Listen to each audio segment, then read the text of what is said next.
राजा का प्रश्न। बहुत समय पहले की बात है। एक राज्य में एक राजा का राज था। वह अक्सर सोचा करता था कि मैं राजा क्यों बना।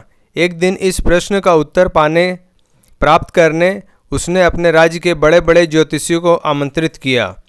ज्योतिषियों के दरबार में उपस्थित होने पर राजा ने यह प्रश्न उनके सामने रखा। जिस समय मेरा जन्म हुआ ठीक उसी समय कई अन्य लोगों का भी जन्म हुआ होगा। उन सब में मैं ही राजा क्यों बना। इस प्रश्न का उत्तर दरबार में उपस्थित कोई भी ज्योतिषी नहीं दे सका। एक बूढ़े ज्योतिषी ने राजा को सुझाया कि राज्य के बाहर स्थित वन में रहने वाले एक महात्मा कदाचित उसके प्रश्न का उत्तर दे सके। राजा तुरंत उस महात्मा से मिलने वन की ओर निकल पड़ा। जब वह महात्मा के पास पहुंचा तो देखा कि वो अंगारे खा रहे हैं। राजा घोर आश्चर्य में पड़ गया, किंतु उस समय राजा की प्राथमिकता अपने प्रश्न का उत्तर प्राप्त करना था।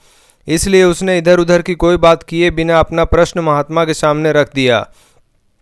प्रश्न सुन महात्मा ने कहा, राजन, इस समय मैं भूख से बेहाल हूँ। मैं तुम्हारे प्रश्न का उत्तर नहीं दे सकता। कुछ दूरी पर एक पहाड़ी है, उसके ऊपर एक और महात्मा तुम्हें मिलेंगे। वे तुम्हारे प्रश्न का उत्तर दे देंगे। तुम उनसे जाकर मिलो। राजा बिना समय व्यर्थ किए पहाड़ी पर पहुंचा।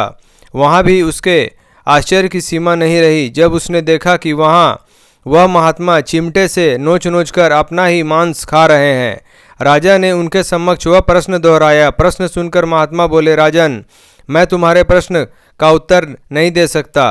मैं भूख से तड़प रहा हूँ। इस पहाड़ी ने नीचे एक गांव है, वहाँ 5 वर्ष का एक बालक रहता है। वह कुछ ही देर में मरने वाला है। तुम उसकी मृत्यु पूर्व उससे अपने प्रश्न का उत्तर प्राप्त कर लो। राजा गांव में जाकर उस बालक से मिला। वह बालक मरने की कगार पर था। राजा का प्रश्न सुनकर वह हंसने लगा। एक मरते हुए बालक को हंसता देख राजा चकित रह गया, किंतु वह शांति से अपने पूछे गए प्रश्न के उत्तर की प्रतीक्षा करने लगा। बालक बोला, राजन, पिछले जन्म में मैं, तुम और वो 2 महात्मा जिनसे तुमने पहले मिल चुके हो भाई थे। एक दिन हम सभी भाई भोजन कर रहे थे कि एक साधु हमारे पास आकर भोजन मांगने लगा। सबसे बड़े भाई ने उससे कहा कि तुम्हें भोजन दे दूंगा तो क्या मैं अंगारे खाऊंगा, और आज वह अंगारे खा रहा है। दूसरे भाई ने कहा कि तुम्हें भोजन दे दूंगा तो क्या मैं अपना मांस नोचकर खाऊंगा, और आज वह अपना ही मांस नोचकर खा रहा है। साधु ने जब मुझसे भोजन मांगा तो मैंने कहा कि तुम्हें भोजन देकर क्या मैं भूखा मरूंगा, और आज मैं मरने की कगार पर हूँ, किंतु तुमने दया दिखाते हुए उस साधु को अपना भोजन दे दिया। उस पुण्य का ही प्रताप है कि इस जन्म में तुम राजा बने। इतना कहकर बालक मृत्यु को प्राप्त हो गया।